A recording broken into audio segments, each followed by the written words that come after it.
slides that I have actually talks a little bit more in detail around the shift that we're engaged in. And you've got this in your pack. So the whole shift really is around putting, it's about piecing together the bits and things of pieces of things that are happening to become more part and parcel of how we think and what we do. And you know, an awful lot of the social exclusion report is dedicated to thinking about stigma and shifting attitudes. And one of the things that has become extremely noticeable over time is that when we talk to people, you know, the thing that people most find difficult is around their difficulty in being accepted or the levels of tolerance. And in fact, the report identified that over the last 10, 11 years, we've actually seen a reduction in the levels of tolerance in society as opposed to what we would have hoped for and imagined, that things have gotten better. So something that people struggle with is something that's not actually being, there's something not quite happening, and yet we have an awful lot of progression in terms of moving away from some of the things that actually create stigma and negative attitudes around people with mental health issues. And some of the things that have added to the illusion that people are mad, bad and dangerous are things around the fact that people have been removed from communities and from general appearance. They're not, you know, that where people have been treated or supported have been places that have generally been removed from the mainstream of society. So people go to a place as opposed to supporting people within the context of how and where they live already, and the relationships that they have. And we're moving away from that in a bid to enable people to understand, tolerate, gain awareness and knowledge about the impact of mental health issues on people's lives. And that the 1 in 6 figure that people have common mental health issues, 1 in 6 people in our society, is going to be something that is focused on. And also that shifted through to people understanding that actually support for people who do experience common mental health issues is going to be within the terms of their actual existing lives in the communities that they already live, as opposed to being generally removed. So we're thinking about how can we help that to happen, by identifying what makes best sense to focus in on, what things are going to be important to support and maintain people, because it's important that they have those things maintained, retained. So things like enabling people to continue to be in positive family relationships, because that's something that people struggle with when they have mental health issues.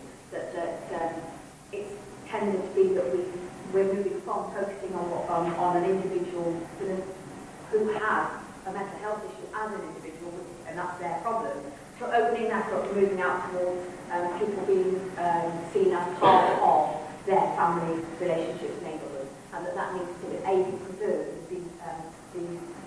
People in networks need to be supported to also help support somebody through those mental health issues. So we're not going to be able to do that unless we're actually present with people. We go back to John Bryan's book. There's an important factor there in people staying present to retain those things. Jobs. There's again there's reference to that in the social security report in terms of initiatives across the country around job retention schemes, so that people don't fall out of the things that actually are important to them, supporting to them when they have mental health issues. That there's support for employers, workmates, colleagues to support people through mental health issues and staying in jobs. So we're moving from fitting people into something that's been seen as a segregated, separate service, to something that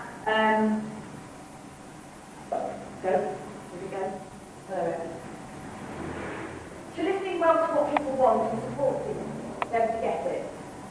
To focusing on what could be in terms of what's possible, what people could want that may be part of a different kind of a future to the one that are currently living, the life they're currently living. Creating all the community opportunities, facilitating the neighbourhood social network. So we're moving out of thinking thinking that this is about the person and their problem as a separate issue, to actually looking at the whole context and supporting people around a person as they have their own personal journey towards their own recovery, whatever that may look like.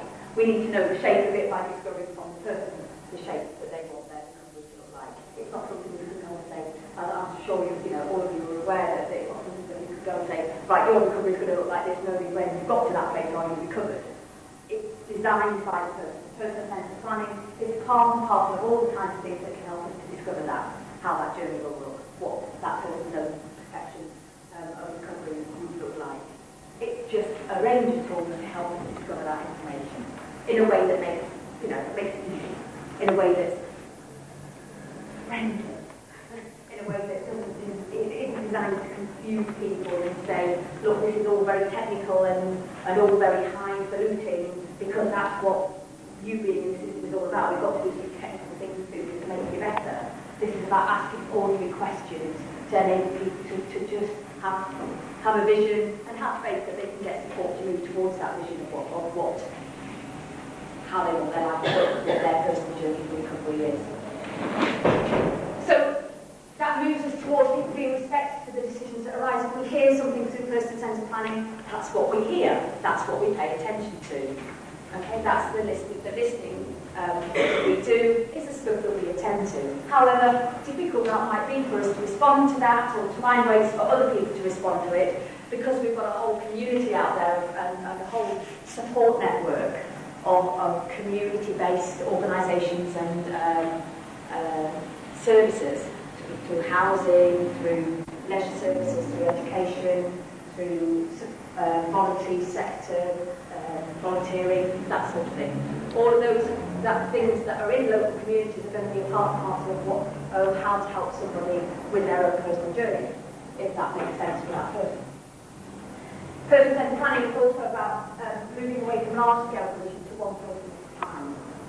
As we talked about before the break, this is not something that you can do as kind of like, you can't have a person-centred planning group where people sit and do their own kind of like person-centred planning on a group basis in an education setting or in a dedicated group or whatever. It's a personal thing that will happen with for the person and whoever the person chooses to have around to support them with it.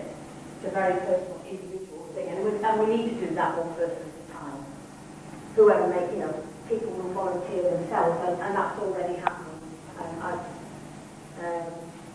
An offshoot of the Life Functional Planning for Yourself event.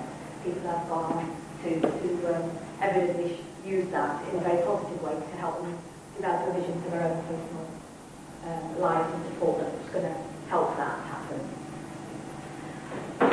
And the response from services will be whatever they hear. The response that's designed will be based on whatever is heard through the planning.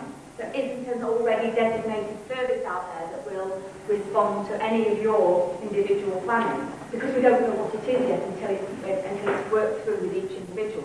And then we'll discover what makes best sense. And there will be things that already exist that could possibly prove useful, or it may be that we have to go out and create it.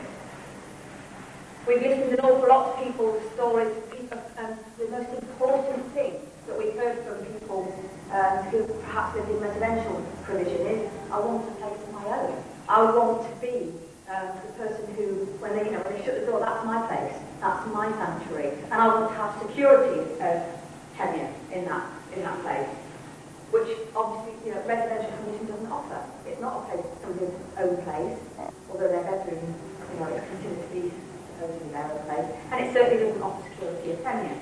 So that's the main driving force around a lot of service responses for people who've been saying that stuff through person-centred planning.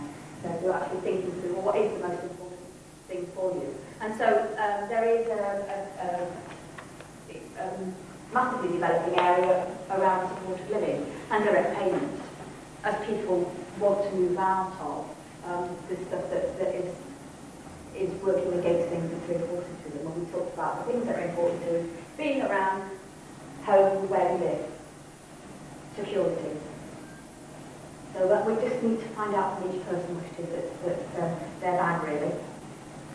So we're moving from segregated large scale to individual listening in ordinary community, and living and working in partnership to sharing the challenge. So we work with, outside of what have previously been governed as mental health services or segregated learning disability services, through to community-based working in partnership.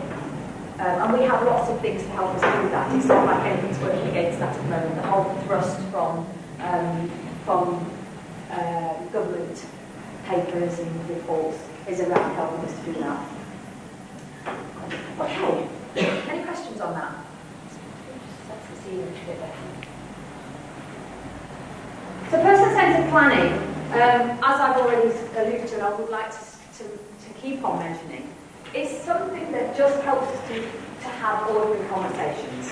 Right, so most of the person-centred planning tools that I'm going to introduce you today don't have huge amounts of long-winded questions to be asked of people or tick boxes to be filled in. In fact, the very point of person-centred planning is that we have help to ask the right questions, and then we record whatever comes out of that.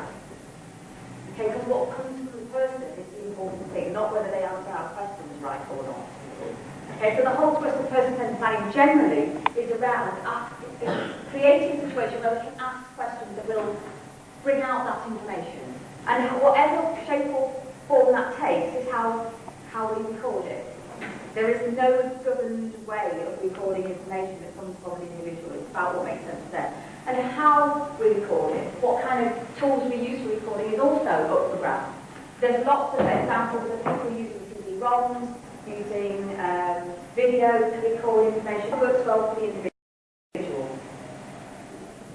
Another aspect of person-centred planning that in terms of recording is that we can use any kind of way to record it. We don't need to use dense text that often is in language that's inaccessible to the people it's actually about. What we can do is develop shared ways of recording information. And it only needs to be important to people who need to know about it. It doesn't need to be recorded in a way that I can understand, because I don't need to know about any person's planning. I don't need to be able to read something and go, oh yes, I see how their life's going to take shape. I don't need to know. But the people who it's about certainly need to know and understand what's been recorded. So again, we go back to the idea that perhaps something that's common in terms of sharing and communicating can be used. Something like graphics. It's something that is being used an awful lot. Not because it implies that people can't read, but it implies a shared, commonly understood language. Okay? Because not everybody wants to be sitting reading dense text that's likely to have content that perhaps not everybody understands. It's hard to read dense text, as I found out from trying to read the exclusion units with 151 pages. It's hard. Okay, so person-centred planning is dead simple.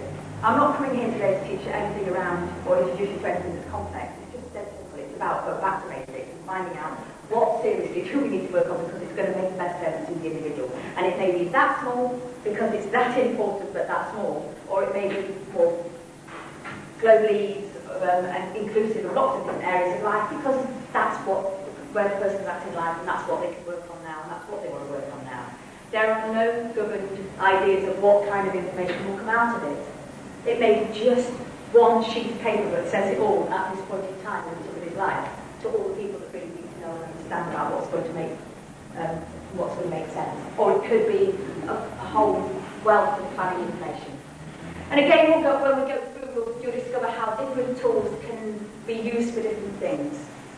Right? So there will be different implications for the use of different tools at different times.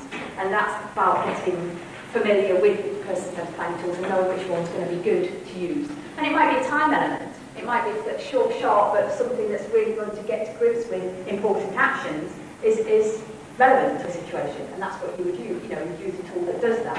Or it may be that there's much more of an ongoing one-to-one support to work through over time, something like essential lifestyle planning. Being familiar with the tools it gives you the ability to know which kind of tool is going to be applied for different situations. Okay, person-centred planning influence in terms of positive change is that there is the creation of a compelling image of a desirable future built in there somewhere. And it invites people to join into that and see that image, to be able to visualise how and steps may be taken towards that person living that kind of a future life. Part of the whole process of person-centred planning enables people to strengthen their personal relationships through having conversations, through actually just talking, even just about what makes you, what would your best Thursday look like? Just a simple question, but it does not open up some conversations to people. By helping people plan, act and learn through reflecting on successes and failures. Okay, so people can reflect about what's important to them, things that have happened in the past, or maybe the possibilities of a future that's based on things that they've been successful at and have abilities in. It clarifies individual interests and wishes, especially those which are mutually shared. And it encourages people to spend time together and to get to know each other. And that's, because it says, ask this kind of question and see what value comes out of that. And I was saying to Fabian earlier on, it's actually really quite difficult to explain to somebody the value of using a person-centred planning tool, because it almost seems too simple when you start to get too familiar with them. But by actually going through it, just giving it a whirl, people get very excited by it, because it genuinely does make a difference as to the kind of supports that become possible. Things that we hadn't thought of before. I was just talking with Martin at the break, and I was saying about one of the guys that I've been facilitating planning with, who lives in a retained provision, an NHS retained provision. I was using the Essential Lifestyle Planning tool, which we'll go on to talk about later. And I was just asking people who knew him really well, people who supported him on a daily basis, the only people who really know him actually, because he doesn't have relationships outside of the place that he lives, about his early morning routine. So this is a guy with a very challenging reputation. And we were talking about bathing in the morning. Oh, yeah, he loves his bath. Oh, that's what he lives for, his bath in the morning. Absolutely adores it. I said, oh, that's interesting. Does he? So if he was in his evening routine, does he have a bath at night? Oh, yeah, because he just loves having a bath. Brilliant. What's it like? Oh, he gets a shampoo and he rubs it in his hair and he's smelling it, and then he gets all the deodorants, and really, important, he has to have all the smellies and the aftershave and everything. Brilliant. Fantastic. His routine's really, really focused in on all of the bathing routine and smelling in particular. So I said, so when he goes to the day centre, because there's an on-site day centre, so does he go into the sensory room and use the smells, the aromatherapy and stuff like that? And he went, no. How come? No. Because he does other things up there. So can you see how? And then I said, well, surely, this preferred sense for this guy is around smells. But, we can see that that's something that. But because they have a focus on his behaviour, and his behaviour is associated around his nicotine addiction, the whole of his life after the bath and before he gets his evening bath is focusing on his dishing out of cigarettes.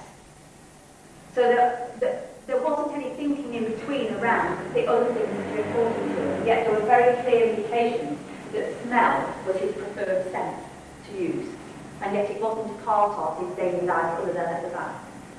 So, and they were going, oh right, okay, yeah, I see why that. And even just in that very, very sort of held back situation, that very retained situation, there were lots of things that then started to generate as things that they could do that would make a difference to him on a daily basis around cooking smells, because we then got on talking about he hangs around the kitchen doing that.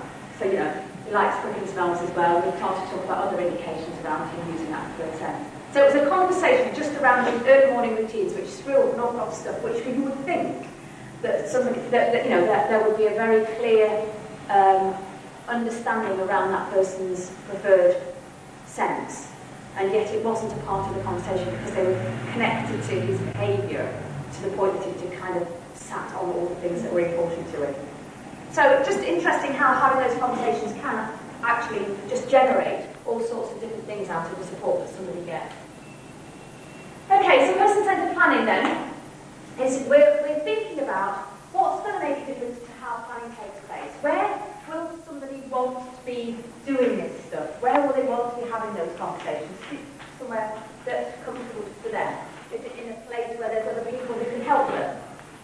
home? Is it in a pub? Is it with friends? Who's going to be there? Who are the important people that the person would want to have there? People may have important people in their life who they don't want to be a part to help them with the planning, for whatever reason. Who do they want to have, if anybody, help them with thinking, with their thinking? How is it going to be done? Is it going to be done as an event that would, short, sharp event, using one of the person-centered planning tools like the PATH tool that we'll go on to? Or is it small steps, gathering information, using something like essential lifestyle planning over a long period of time? Why? What's there? Is it something that really, is it going to focus in on something very core that really needs to be addressed before all these other wild and wonderful things that we think this person could do could possibly happen? We get frustrated sometimes because we think somebody should be able to do that. But if we miss the core thing that's really holding them back, the core thing that would make a difference, we need to know, are we missing it? Why are we there? What do people want to focus in on? Or do they want to open it out to a whole range of areas of life, to thinking about the whole kit and caboodle? What do they want to be supported to think about how they'll move on in life or do something different in life? Do they want to be supported to think about how they can become more comfortable? Because that is a biggie, isn't it? About living a life that is more comfortable. When they wake up in the morning, it feels better. It feels okay. What kind of factors would need to be supported around helping that happen? Or is it about support that somebody gets on a day-to-day basis because that makes good sense to them, to have people help them actually with just things that they struggle with on a day-to-day basis and not necessarily looking to the future at this point in time? And when? When is it going to happen? Who's going to do that? Who's going to help and support the person to do it? So that's the kind of, the things to figure out along the way. Moving away from service-centred responses to what's going to make the best sense. What are all the different things that are going to make best sense to the person? All the different styles or person-centred planning tools that we're going to look at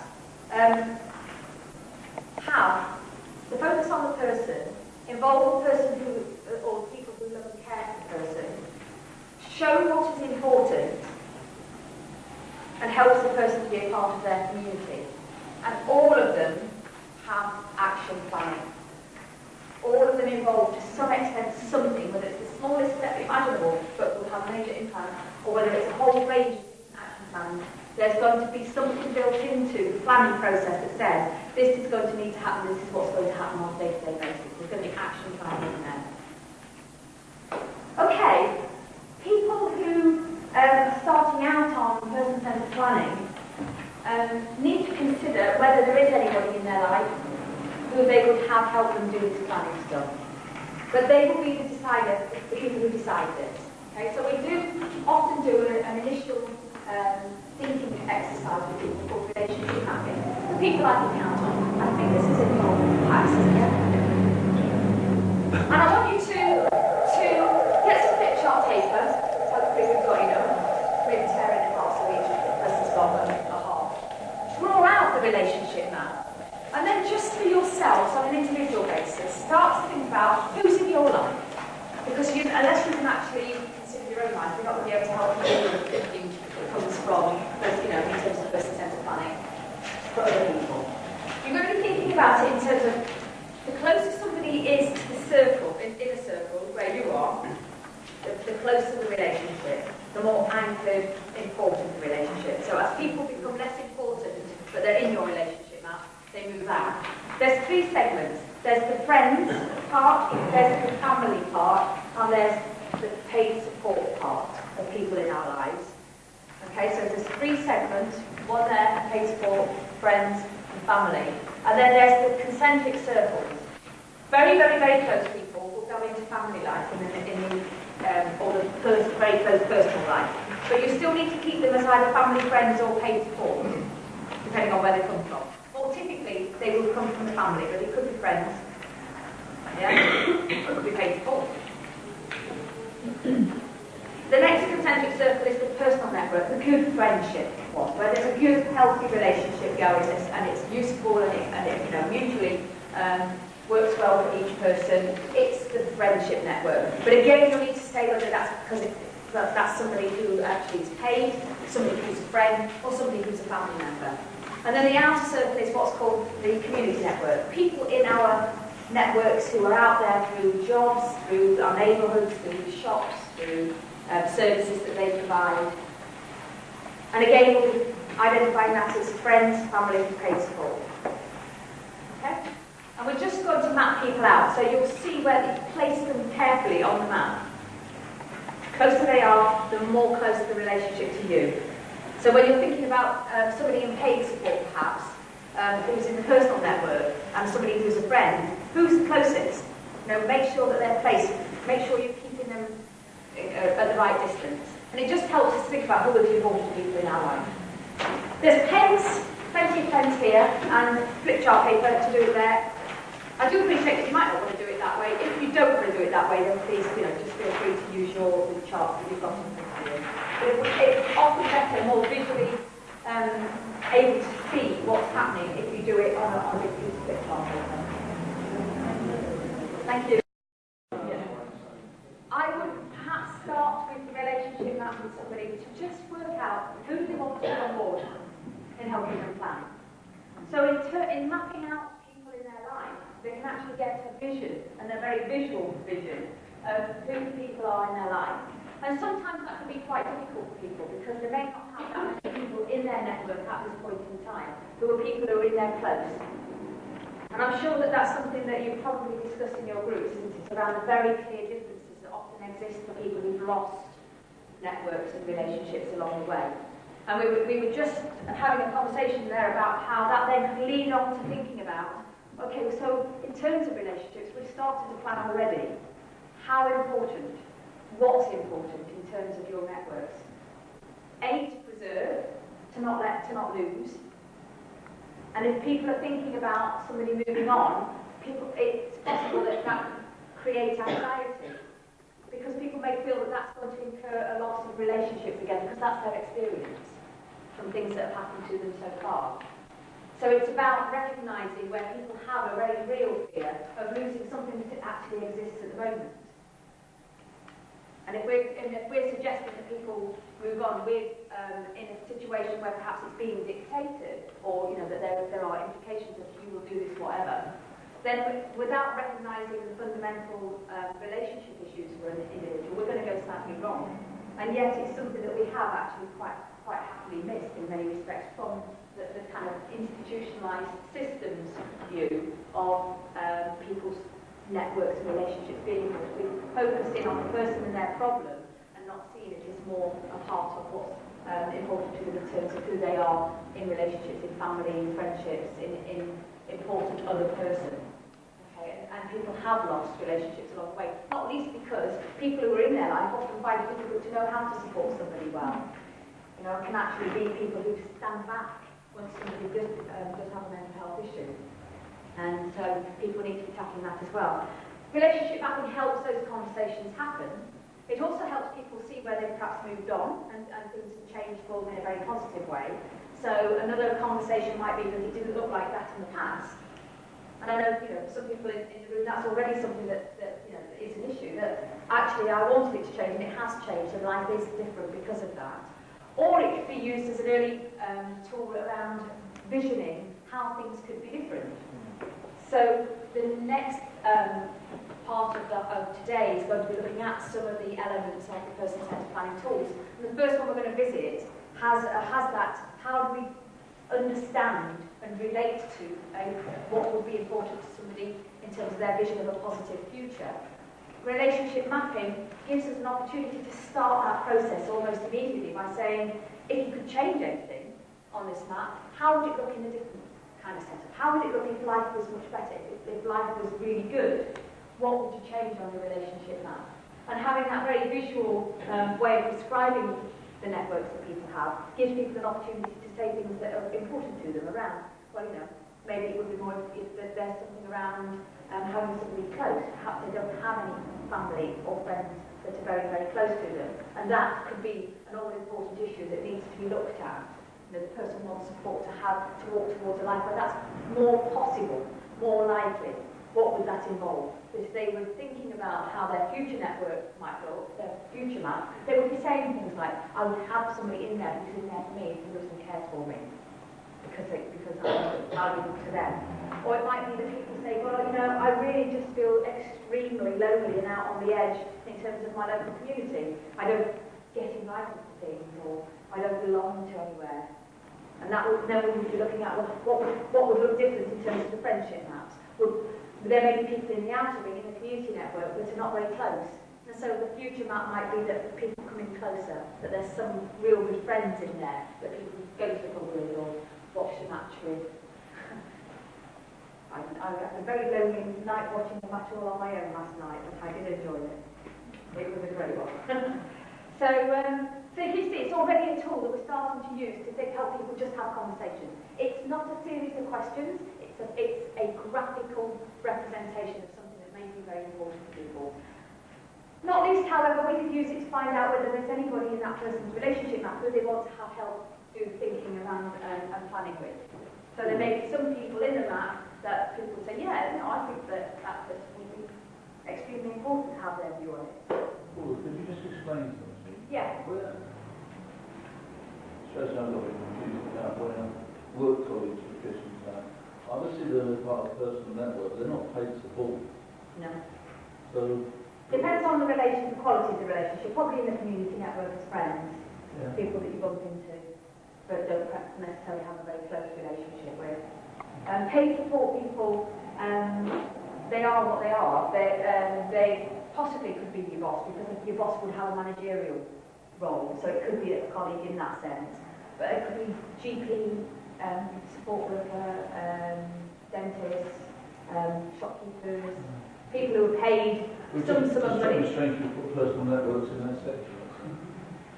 Because for some people the two represent the same thing. Because for some people they don't have a personal network otherwise. It depends on what kind of lifestyle a person has at the moment, where they are in life, what's happening for them. But for some people that might take their paid support might be the only people in their life, but it's their view of who that person is to them. So some people who are paid might be viewed by the person as friends, and we need to acknowledge that. But Paul, I think the point needs to be made. The personal network goes round all three. Yeah. If you've got it colour coded, it would probably help. So the personal network runs into the family section. That's what I appreciate. That's what I was saying. Oh, right. No, it's the circle. It's all this whole circle around there. Yeah. Okay. And then family life is the core one. But again, family life could be somebody who's friend, not a blood relation. So you would have them that side, but in close. And it is about the quality of the relationship, but acknowledging that somebody might be paid to be having that relationship. And sometimes that's also quite confusing for people who are the paid workers, if you like, because what they sometimes discover through doing this exercise is that people view them as their close relationship, view them as their friend. And rightly so, because that's the person that they rely on for that friendship-style relationship. However, if the support worker themselves were to do a relationship map, it's more typical that they wouldn't include the person in their map as a friend, because they're somebody that they support. So they wouldn't include them anywhere, because they have a relationship with them that's based on them getting money, not the other person. So they often don't put them anywhere, people they support, and that then just throws up again a point of discussion around, so how does that have an impact on somebody's life, and what might they want that's different in the future? Because it's a very unstable situation for people to have their whole friendship networks, their whole trust networks rooted in people who are quite transient, could change because they change jobs, and then they will never see them again. Yeah. And then of course we've got that other difficulty that then gets piled on top, which is that if they only have relationships with people who are paid in their life, and that's the closest relationship, the person then has lots of boundaries set on them in their work that often says, but you can't go having a friendship with that person. So you can only be in relationship with them when you get to dosh for it. You couldn't go and knock on their door at night time and take them to the pub in your own time. That sometimes happens in services organisations, which leaves the person a little bit stranded in terms of, so what's happening in their social network? That's not really an ordinary picture of social networks, because they don't have a mate who knocks on the door and goes, come down and watch the match with me. It tends to be done in kind of like organised groups around people with mental health needs needing to go to a pub in a group. Sometimes. That's the change bit we're after, but we need to know what it is that the person wants to have happen. Depends on where their security is rooted and how they want, if they want anything to change. That's the conversation. It's not about saying it's got to change. How the person's relationship map sits today is how they may want it into the future. But we need to know about that, rather than going around assuming that the person may want change because it feels like it should be better. It's not for us to say. We need to know what it is the person's got to say about it, what they want to have happen. And then that's how our responses are built. Otherwise we go doing unto all the time. So lots of conversations to be had from the relationship mapping. And as the first book also brings in the idea that there's going to be other people that can be involved in this if the person wants it.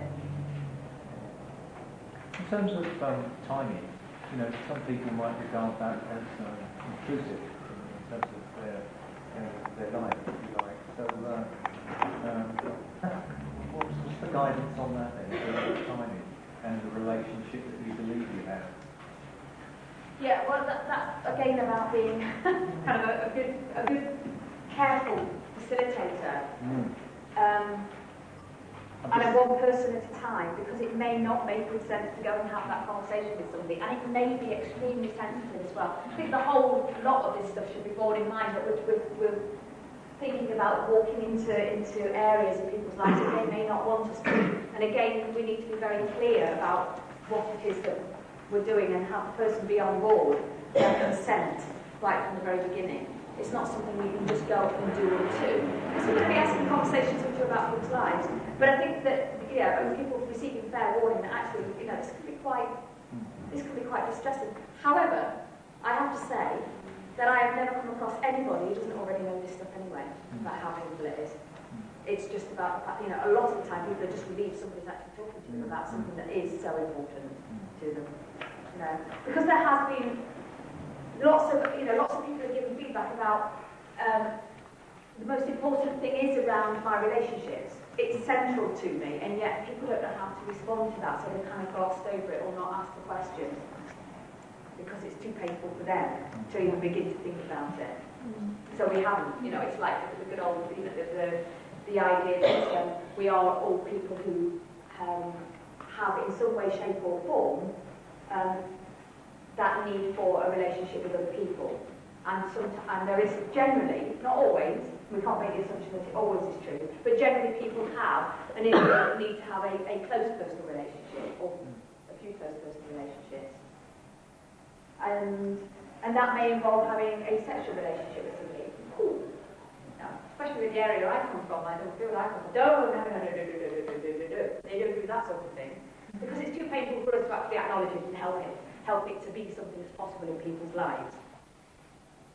I was talking with somebody the other day about, they were saying they work in a small group home for people with learning disabilities, and they were talking about the downside of community care. And the one big thing that you have to agree on it is actually that people have more freedom to have personal relationships in the institution.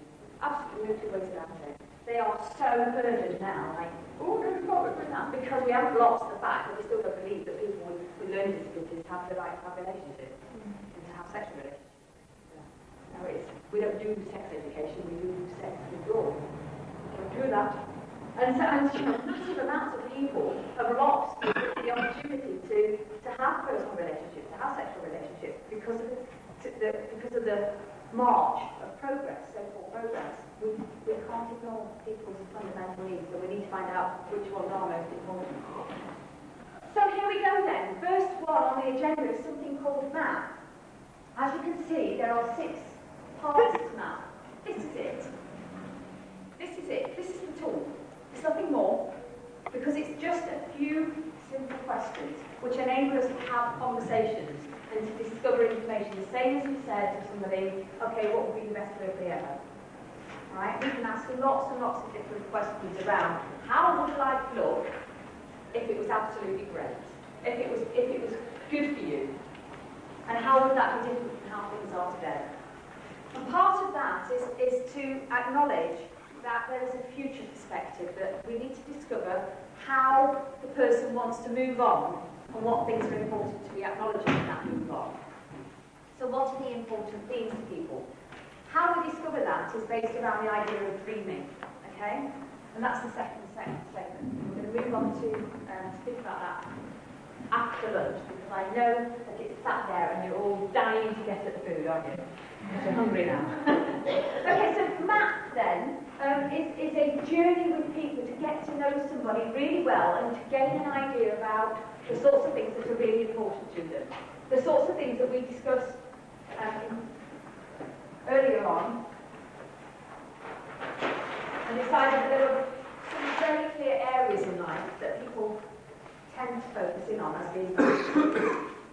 And that we know that quite often people who have support needs, people who are vulnerable to becoming excluded, people who have issues that are considered to be perhaps in need of treatment and a particular kind of intervention, currently run some risks around losing some of those things or those things not being identified. We need to be very clear about this, about the idea that some of the things that we do in the name of helping people and supporting them, important fundamental needs for people to have support, treatment, care, whatever. But however, some of the ways that we do that run real risks around some of the things that are important to people. And unless we know about what's important to people, we could quite easily walk over some of that stuff. We could quite easily have people admitted to an inpatient unit for a period of treatment and forget that what's most important to them was their community, their family links. And that it's not easy for families to stay involved when people are in inpatient units. And that it's not easy for people to continue their parenting role when they're removed from the situation in which they would actively parent. So we need to be very, very sure that we're building in a protective factor in knowing what is important for people, what's important to people, and building the two things together. And that is a way of getting to understand. All right, so that's a tool that helps us to understand those elements of a person that are important to them and the elements of their life that are important to them. The 6 sections.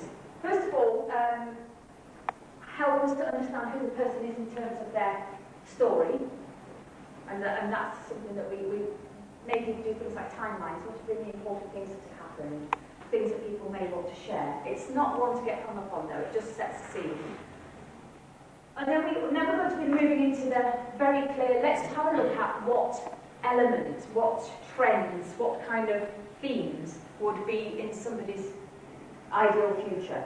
So we're going to do some dreaming, okay? And that doesn't mean, get this really, really clear right from the very beginning, it doesn't mean that people have a dream of a perfect life and then we say, okay, right, well, you know, we'll either help you with that and we'll achieve your dream or we can't help you with that. Sorry, because we can't do those dreams.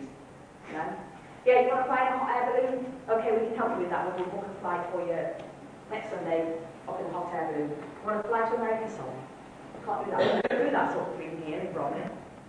It's not about that, okay? It's about discovering things out of that, what people say in their dreams are important to them,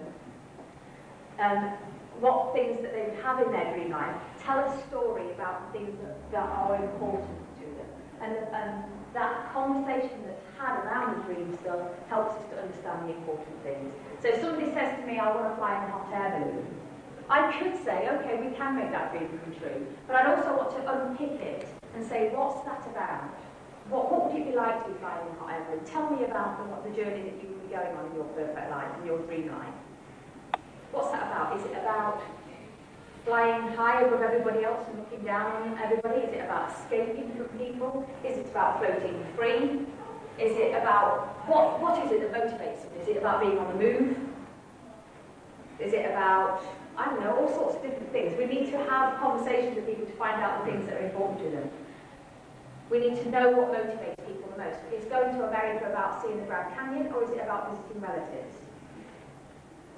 It's the conversations we have underneath about the things that people tell us. So dreams are really important, but it doesn't mean to say that anybody's going to go make your dreams come true. We're not Jim or fix it. We just need to know the path. We need to know the kind of steps that people want to be walking that make better sense to them. We then ask things around who is the person to get to understand the person better, and that's around, you know, positive reputation stuff. having people who love you in there, asking the question of somebody who loves you, who is this person, what do you like about them, will generate lots and lots of very positive statements which can be used to think about, so how we're going to help somebody get there. Who are the people they're most likely to resonate with? We also look at the nightmare, because we want to know the journey that we don't want to be on. We want to know the things that definitely don't work for people, to avoid them. We look at what does the person need us to do to help them on a pathway to walking towards a life that makes better sense, and we need to know what the action plans are. Okay? We'll come back to the action plan stuff. So that's a map. There is a description. Okay? In your pack, you will find that maps describe as the invitation. It invites a person and a group of people who know, work with, and like the person to map out where they need to go and what they need to include in the person's life. So what are the things that are important and what's going to need to be worked on? The group looks at the person's history, the dream, and nightmares, and adds their ideas. It spends time listing things that best describe the person, his or her gifts, strengths and talents. It thinks about the best way for the person to move towards the dreams and away from the nightmare, through action planning around those very simple things. The value again is in the conversation from those six areas to be addressed. After lunch, we're going to look at getting a little bit of a feel for what that dreaming question is really about. It's the most misunderstood part of person-centred planning and really does need to be kind of like addressed, because otherwise there's a very clear tendency for people to get cynical. It also needs to be addressed because we need to be very sure that when we're asking somebody to think about positive futures, we're not promising that dreams will come true. We're promising to work on things that are important. We're making a promise. If you go back to the 5 key values of person-centred planning, we're making a promise to hear what's being said through the planning and to respond to that, not ignore it or just ride over it. Okay? So that's the importance of the dreaming, is to find out those things that we're going to be making a promise to keep walking with the person on, as opposed to making dreams come true. Sometimes they do, because sometimes people's dreams are very ordinary. Okay, so after lunch we'll be doing that exercise. 1:15, due back? Yes? Oh, and maybe you'll be doing a bit of talk after lunch, won't you, before we go? Short. Does anybody have any burning questions before we go to lunch? Ones for me to work on or to answer now? No? I can see lunch is very important.